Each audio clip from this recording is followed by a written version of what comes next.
Hey up guys, so the thing you want to do is you want to create runs using the E minor pentatonic scale. What I'm going to do here is I'm going to show you a really cool way to break it up into sections. Now you can use these sectional ideas in isolation on their own for creating licks and riffs and all sorts of cool stuff like that. But you can also use them to join them up rhythmically. Let me just show you.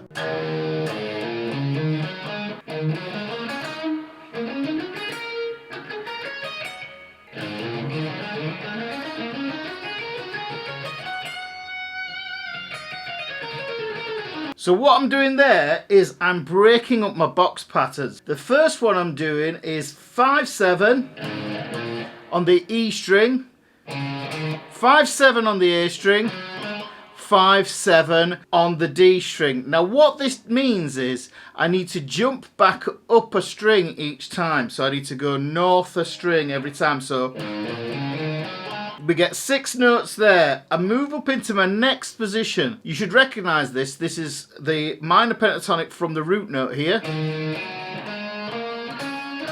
And you can see I've gone up another 6 notes. This goes 7/10, 7/9, 7/9. Now what I'm going to do is I'm going to jump up a string again. And this puts me into box 5 of my minor pentatonic. And this goes 9/12. On the D string, 9/12 on the G string, 10/12 on the B string. And you can see I've gone up a string again. So we're keeping it to these groups of 6. 1, 2, 3, 4, 5, 6. Back up a string. 1, 2, 3, 4, 5, 6. Back up a string. 1, 2, 3, 4, 5, 6. To finish this off is I'm going to jump from the B string back to the G string. And I'm going to go 12/14.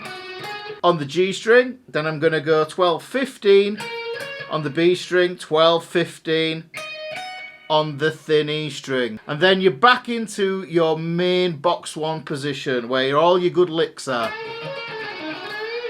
So putting that into practice, I can run either up or down these little 6 note chunks. So if I start here in this position, I can use that to lead myself down into the next chunk. There. Which leads me into the next chunk. Into the next chunk.